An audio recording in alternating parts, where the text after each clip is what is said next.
La transducción sensorial ocurre cuando un estímulo es detectado por un receptor que genera un potencial graduado en una neurona sensorial. Si es lo suficientemente fuerte, el potencial graduado hace que la neurona sensorial produzca un potencial de acción que se retransmite al sistema nervioso central, donde se integra con otra información sensorial e incluso a veces con funciones cognitivas superiores para convertirse en una percepción consciente de ese estímulo. Esta integración central permite entonces conducir a una respuesta motora. En los organismos multicelulares, los receptores sensoriales especializados son responsables de la transducción sensorial. Esos receptores se encuentran en diferentes partes del cuerpo, como la piel, los ojos, los oídos, la lengua y la nariz, y están adaptados para detectar estímulos específicos. El proceso de transducción sensorial varía dependiendo del tipo de receptor y de estímulo que se está detectando. En el ojo humano, por ejemplo, los fotorreceptores en la retina, llamados conos y bastones, son responsables de la transducción sensorial de la luz. Cuando ésta incide en la retina, los pigmentos presentes en los fotorreceptores se activan, generando una señal eléctrica que se transmite en el cerebro a través del nervio óptico. Es importante mencionar que los receptores sensoriales pueden ser simplemente terminaciones nerviosas o, con más frecuencia, células especiales que suelen agruparse para construir órganos sensoriales u órganos de los sentidos. Los receptores sensoriales se pueden clasificar según el tipo de estímulo que son capaces de recibir. De este modo podemos distinguirlos así. Fotorreceptores detectan estímulos luminosos y se localizan en los ojos. Mecanorreceptores se estimulan por cambios mecánicos como presiones, contactos u ondas sonoras. Aquí se encuentran los receptores de la piel, de los músculos y las articulaciones, y los receptores auditivos.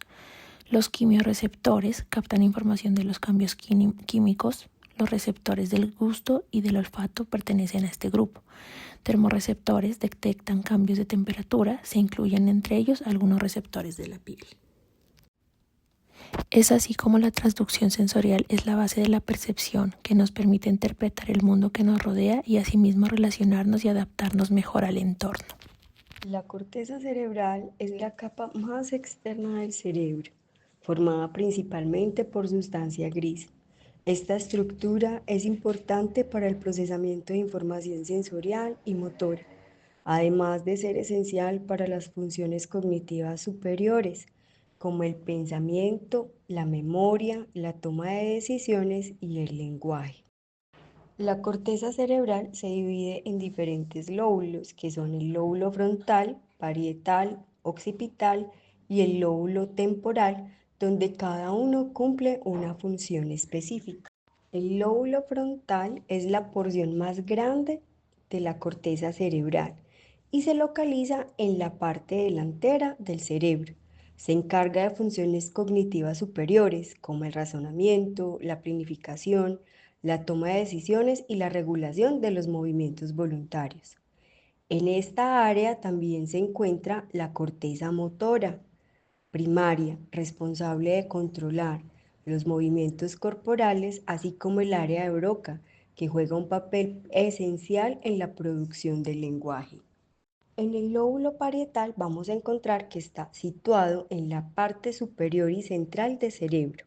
Su función principal es procesar la información sensorial que recibimos del entorno, como el tacto, la temperatura, el dolor, y tiene también un papel fundamental en la percepción del espacio y la coordinación de los movimientos. El lóbulo occipital está situado en la parte posterior del cerebro y es el principal centro de procesamiento visual. En él se encuentra la corteza visual primaria, que recibe y procesa toda la información visual que proviene de los ojos. El lóbulo temporal se halla entre los lados del cerebro, cerca de las sienes. Es vital para el procesamiento de la información auditiva y el lenguaje.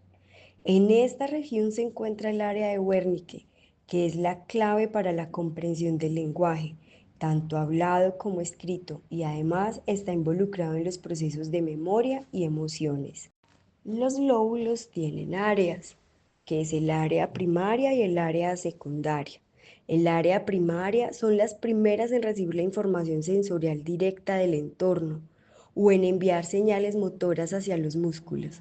Estas áreas se encargan de la recepción de estímulos, como el tacto o el sonido, o la ejecución de movimientos voluntarios.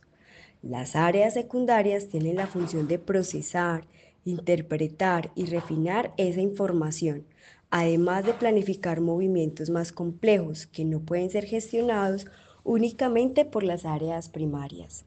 El proceso cerebral abarca las funciones del cerebro para interpretar, integrar y responder a estímulos, incluyendo la percepción, pensamiento, toma de decisiones, memoria, aprendizaje, coordinación motora y emociones. Dentro de las funciones y procesos cerebrales encontramos la percepción y procesamiento cerebral. El cerebro recibe esta información de los sentidos, vista, oído, tacto, gusto y olfato, a través de los nervios sensoriales.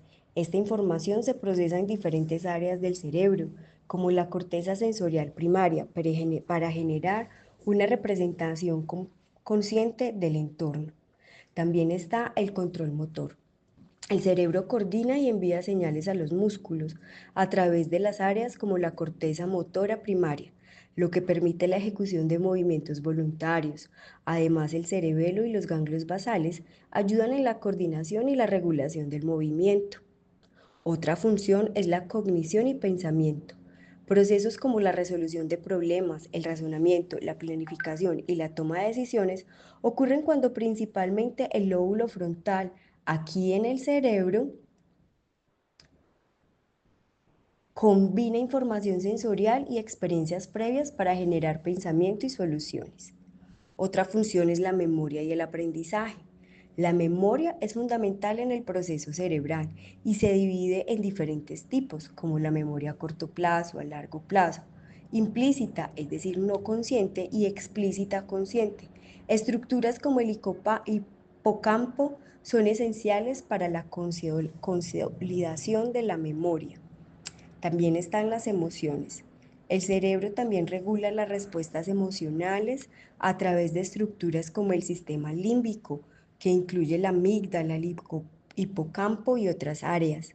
Estas emociones influyen en nuestras decisiones, comportamientos y bienestar general. Otra función es la homeostasis y funciones autónomas. El cerebro regula funciones autónomas como la respiración, el ritmo cardíaco, la presión sanguínea, la digestión a través del sistema nervioso autónomo. Estas funciones son cruciales para mantener el equilibrio interno del cuerpo. Otra función es la interacción y comunicación. La información se comunica dentro del cerebro a través de impulsos eléctricos entre las neuronas. La sinapsis permite que las señales se transmitan de célula nerviosa a otra, lo que facilita la transmisión de pensamiento, emoción, recuerdos y respuestas motoras. También está la plasticidad cerebral, que es la capacidad del cerebro para adaptarse a nuevas experiencias, aprender nuevas habilidades y recuperarse de lesiones. Este proceso permite que el cerebro reorganice sus conexiones neuronales en respuesta a cambios en el entorno o a daños cerebrales. El procesamiento subcortical ocurre en estructuras cerebrales situadas debajo de la corteza. Se encarga del análisis e integración rápida y automática de la información. Un ejemplo de esto es reaccionar ante un ruido fuerte sin pensarlo. A diferencia del procesamiento cortical, que es más consciente y complejo, el subcortical ocurre de manera rápida y automática. Principales estructuras del procesamiento subcortical. Una de ellas es el tálamo. Es la estación de relevo sensorial.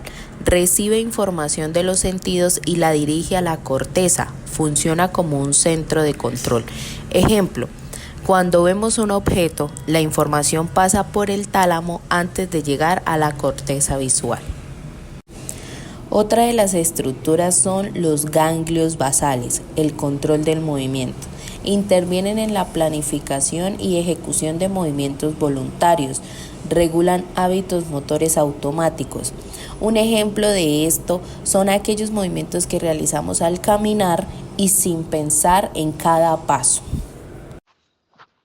Continuando tenemos el sistema límbico, que es una estructura clave en el cerebro encargada de regular las emociones y la memoria.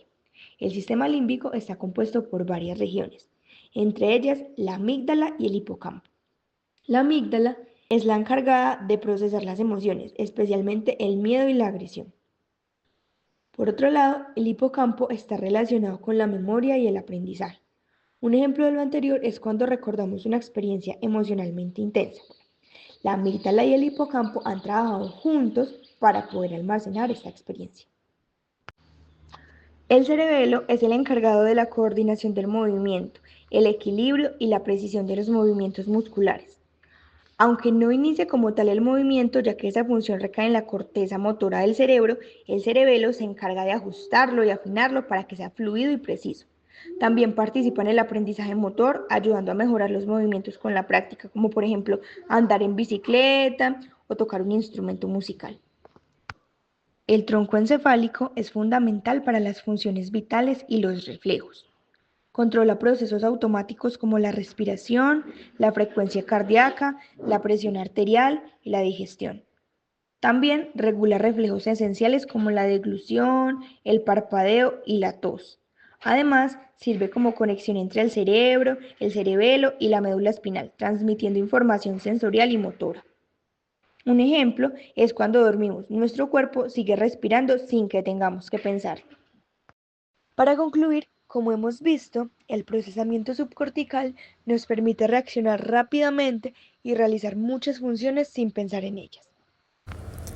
Gracias a estas estructuras podemos movernos, sentir emociones y mantener funciones vitales de manera automática. Es un sistema esencial para nuestra vida cotidiana y para la eficiencia del cerebro. En las agnosias visuales se presenta una dificultad para reconocer estímulos visuales y pueden ser para objetos, simultagnosia, prosopagnosia, cromática, para el movimiento o alexia agnósica. En las agnosias espaciales se implica la pérdida de la capacidad para reconocer y utilizar la información de naturaleza espacial y puede darse como trastornos en la exploración, en la percepción, en la manipulación y en la orientación y memoria espacial. Las agnosias auditivas consisten en la dificultad para dar significado a los estímulos sonoros y se pueden presentar como amusia, agnosia para los sonidos y agnosia verbal. Las agnosias táctiles conllevan la pérdida de la capacidad para reconocer a través del tacto los objetos y se puede dar como asterognosia. Finalmente, las agnosias somáticas afectan la percepción del esquema corporal. Las unilaterales pueden ser las hemiasomatognosias, la anosognosias de la hemiplegia, la misoplegia y las somatoparafrenia. Y las bilaterales pueden ser autopagnosia, agnosia digital, desorientación derecha e izquierda y asimbolia del dolor. Las agnosias son la pérdida de la capacidad para reconocer o dar significado a los estímulos sensoriales previamente conocidos y se caracterizan porque no hay lesiones o afectaciones en los órganos encargados de la captación del estímulo, sino que el problema radica en el cerebro, al estar desconectada el área de procesamiento sensorial primario del área de procesamiento cognitivo superior. Pueden tener diversas causas, entre las que se encuentra el trauma cráneoencefálico, los accidentes cerebrovasculares, las infecciones o los ataques epilépticos. Estos producen una lesión que deriva en la agnosia de alguna de las modalidades sensoriales, dependiendo de su localización. También pueden ser multimodales y por ende más complejas. Adicionalmente, en algunos casos, dependiendo del hemisferio en el que esté la lesión, la presentación de la agnosia puede variar. Las agnosias se clasifican en visuales, espaciales, auditivas, táctiles y somáticas, y estas últimas pueden ser unilaterales y bilaterales.